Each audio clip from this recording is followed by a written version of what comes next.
Olá, pessoal. Então, dando continuidade ao nosso vídeo que fala sobre a nutrição parenteral, nós falamos um pouquinho no outro vídeo até essa parte dos componentes da solução da terapia parenteral, né? Quais são os nutrientes que englobam as fontes calóricas para as soluções que são administradas para os pacientes que estão em via parenteral.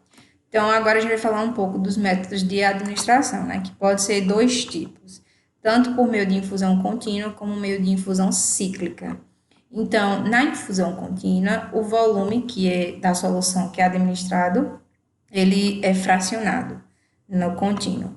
Inicia de 40 a 50 ml ou de 1000 ml por dia e é aumentada a cada período de 2 a 3 dias até alcançar o volume final prescrito. Então, o profissional, não só nutricionista, mas assim como outros, devem observar se está tendo boa aceitação da dieta. E o paciente ele vai mostrar alguns sinais, algumas respostas clínicas de que está tendo boa aceitação.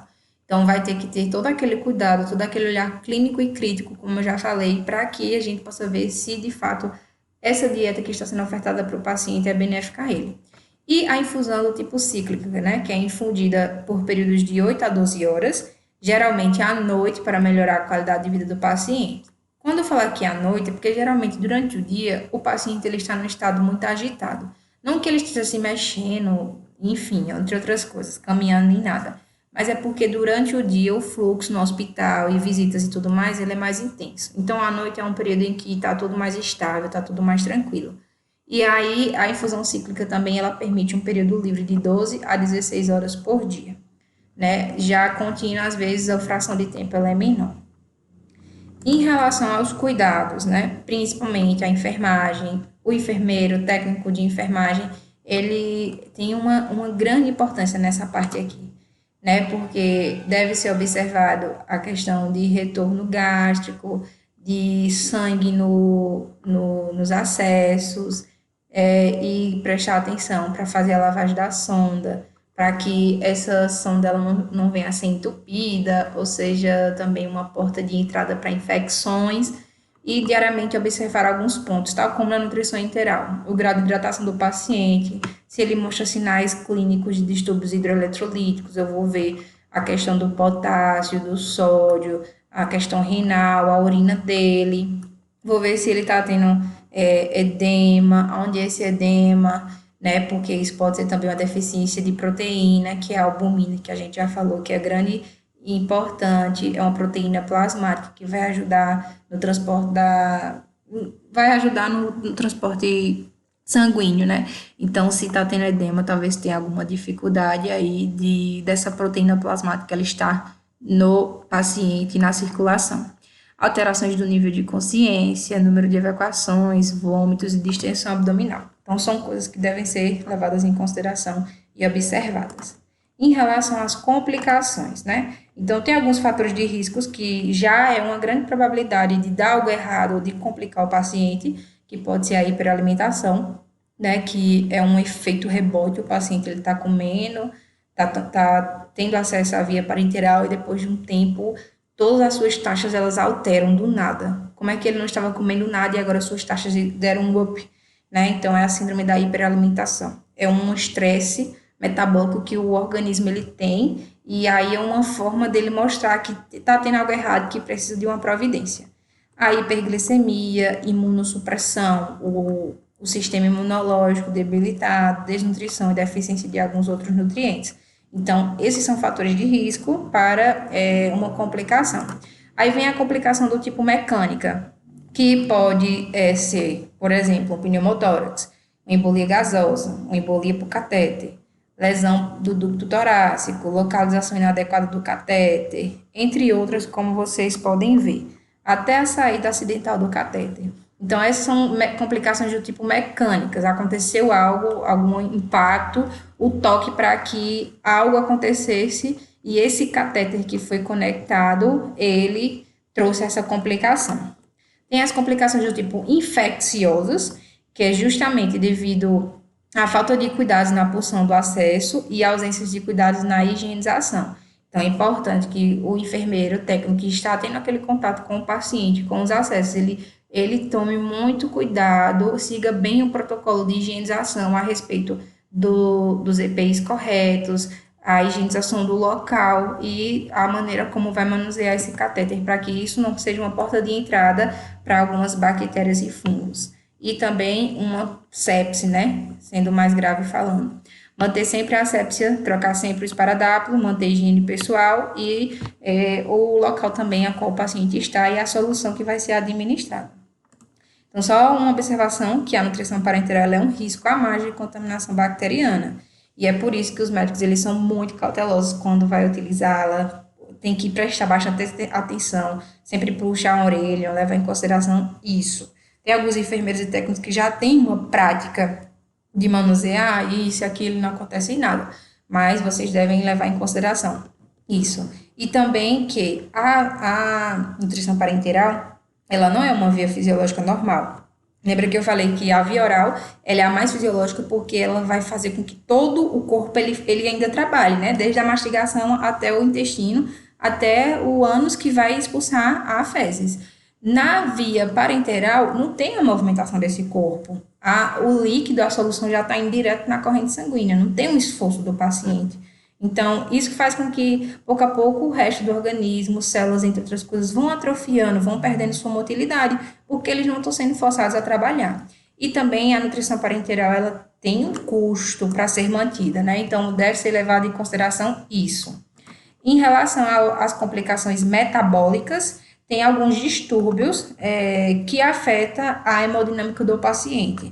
Então, deve ser prestar atenção que se acontecer algum tipo dessas complicações, algumas providências elas precisam ser tomadas, desde os medicamentos que vão alterar o metabolismo, a síndrome de realimentação, como eu já disse, algumas doenças crônicas, como por exemplo a diabetes, que tem que ter um controle também da glicemia, para ver se esse paciente ele precisa de insulina, se o perfil dele de glicose está normal, enfim, muitas coisas que devem ser observadas. Trouxe aqui, por exemplo, de uma complicação metabólica, a colestase, que é justamente quando se tem ausência de alimentos no trato gastrointestinal, lembra que o TGI ele não vai estar funcionando, aí tem a diminuição da produção da colecistocinina, que é justamente uma enzima que vai participar de uma reação para que a vesícula ela produza a bile, que é uma emulsão que vai justamente englobar as partículas de gordura. Se eu não estou comendo, se não está tendo esse funcionamento, essa enzima ela não vai trabalhar para que a vesícula seja estimulada. Se a minha vesícula não é estimulada, aquele líquido que foi produzido para captar gordura, ele vai ficar lá dentro. E se ficar muito tempo lá dentro, ele vai formar pedras, que é conhecido como pedras na vesícula. Então, a colestase é justamente como aqui, vocês podem ver, condição médica na qual a bile não pode fluir do fígado ao duodeno. Então, não vai ter esse transporte da bile para que ele possa ir para o fígado e depois para o intestino, para lá no intestino pegar as partículas de gordura. Então, uma das complicações metabólicas, talvez da nutrição parenteral, venha a ser a colestase ou a litíase. Outro tipo de complicação metabólica é a hipertrigliceridemia, que é justamente uma alteração no papel ou no perfil lipídico do paciente. Significa que os seus triglicerídeos ou outros tipos de colesterol, vamos supor colesterol ruim, colesterol bom, HDL, LDL, entre outros, estão alterados, né? E algumas coisas, algumas erupções cutâneas ou algumas manifestações clínicas, elas vão aparecer no paciente. Ou pelos os exames bioquímicos também é possível perceber esse tipo de complicação metabólica.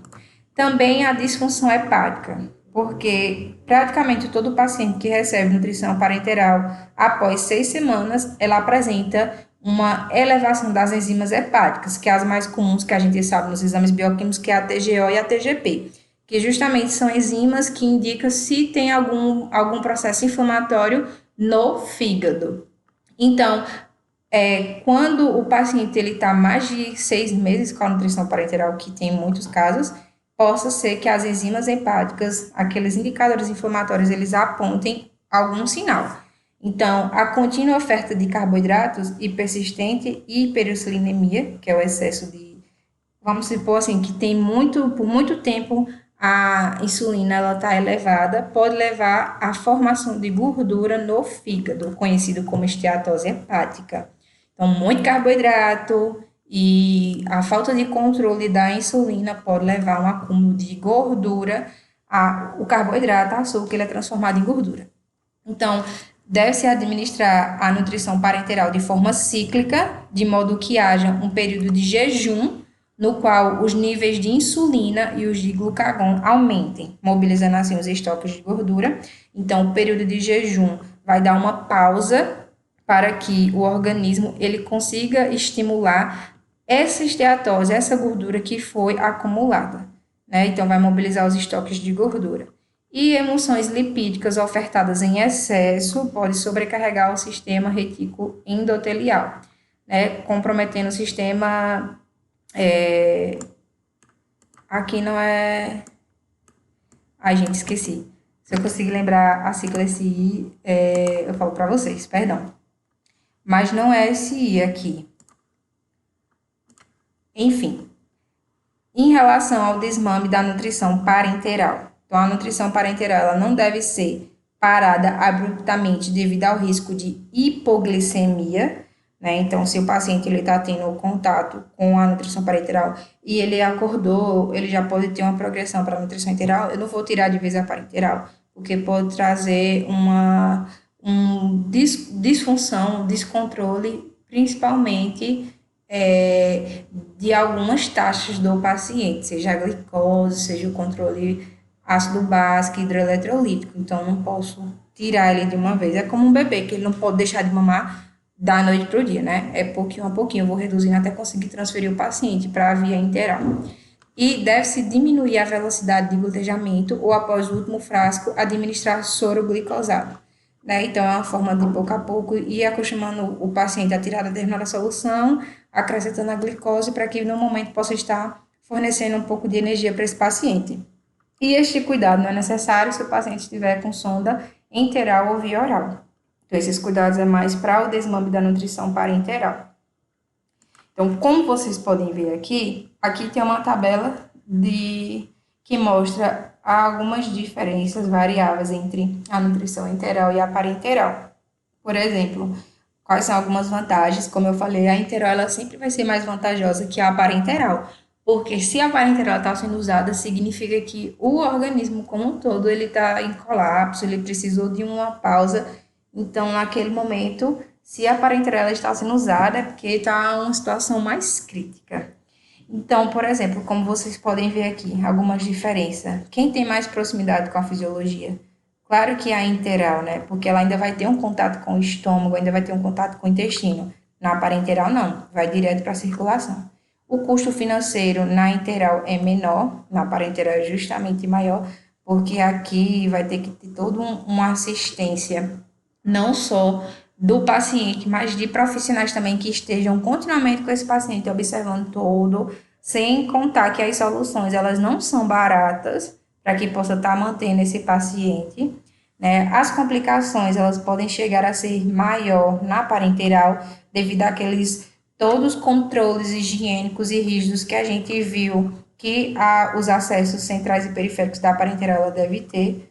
A integridade do tubo digestivo na enteral ela é mantida porque ele está sendo utilizado, então aquele intestino ele ainda tem uma função, ele é útil. Já na parenteral, não. Ele está sendo totalmente descartado, né? O trofismo para o tubo digestivo é presente e na nutrição parenteral é ausente, e a facilidade de realização, né? Que é maior aqui. Vocês vão ver que em vias hospitalares os médicos eles vão preferir mais a enteral do que a parenteral. Aí tem que ter a análise toda do quadro do paciente. O quanto eles puderem priorizar a via enteral, eles vão. Pela questão de custo, pela questão de trabalho, pela questão de profissionais e pela questão da própria melhoria do paciente. Então, gente, essas são as coisas que eu gostaria de abordar com vocês a respeito da nutrição parenteral. Então, aqui estão as referências de onde eu tirei todas as aulas de vocês. desde a Sociedade Brasileira de Nutrição Integral e Parenteral. Quem tem interesse, é muito bom aprender algumas coisas que está aqui nessa publicação e algumas outras referências que eu vou estar mandando para vocês, uma que eu peguei desse curso didático para ajudar vocês a compreenderem melhor. E se vocês tiverem qualquer dúvida a respeito do que foi dito na aula, vocês podem me procurar, eu estou aberta e acessível para que possa tirar todas as dúvidas de vocês, certo? Então, muito obrigada e até mais. Tchau, tchau.